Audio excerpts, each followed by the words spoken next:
Voyons maintenant sur le plan technique les conséquences de cet embargo américain avec vous, Nicolas Bouzou. Dans quelle mesure le boycott américain est un problème pour l'économie russe ? Alors ce sera un problème si les États-Unis sont suivis par d'autres pays au-delà du Royaume-Uni d'ici la fin de l'année 2002. Faut bien regarder la structure économique de la Russie. La Russie, c'est une station-service. C'est le deuxième producteur de pétrole au monde après les États-Unis. En revanche, elle exporte plus que les États-Unis. Elle produit à peu près 12% du pétrole mondial. Peu de gens le savent, mais c'est à peu près le même niveau que l'Arabie Saoudite. Au prix du pétrole actuel, donc aux alentours de $130, les ventes de pétrole représentent plus de 20% du PIB russe. Et quand on fait la somme du gaz et du pétrole, ça représente au moins 30% du PIB et 60% des exportations. Alors évidemment, pour l'instant, l'embargo est seulement américain, mais si l'Europe suit, ce sera un choc de sanctions absolument colossal, après un premier choc de sanctions qui était déjà lui-même colossal. Est-ce que l'économie européenne, Vincent posait la question à l'instant, est-ce que l'économie européenne pourrait se passer du pétrole russe ? Oui, elle pourrait se passer du pétrole russe, mais ce serait très coûteux. 35% du pétrole des pays d'Europe de l'Ouest est importé de Russie, mais en réalité, il faut regarder les capacités de production mondiale pour comprendre ce qui se passe. La Russie, elle exporte à peu près 5 millions de barils par jour.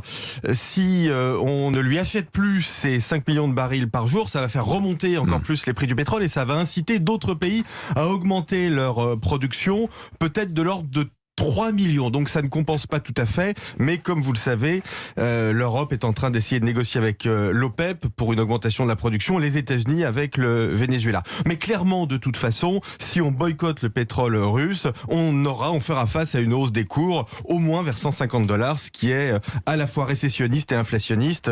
C'est le coût monétaire de la défense du monde libre qui est posé. Un monde libre, vous parlez comme Joe Biden. Est-ce qu'on peut imaginer un boycott européen du gaz russe maintenant, après le pétrole, le gaz ? C'est plus difficile. C'est encore plus difficile que le pétrole parce que pas loin de 40% de notre gaz est russe. Ce serait un coup très dur pour l'Europe. On dépend plus du gaz russe que du pétrole russe, mais en plus, il est plus difficile d'aller en chercher ailleurs qu'en Russie. Donc un tel embargo générerait un phénomène immédiat de stagflation, c'est-à-dire une récession et une remontée de l'inflation et peut-être même une augmentation des émissions de CO2 parce que ça obligerait certains pays à aller chercher du charbon. Mais néanmoins, cette baisse des importations de gaz russe, on va le faire dans le temps. La Commission européenne l'a indiqué hier, c'est l'objet d'un projet qui s'appelle Repower EU. D'après la Commission européenne, on peut baisser nos approvisionnements de gaz russe des 2/3 d'ici 2023. Mais attention Dimitri, si on veut que les sanctions soient efficaces, c'est-à-dire si on veut qu'elles assèchent le budget russe,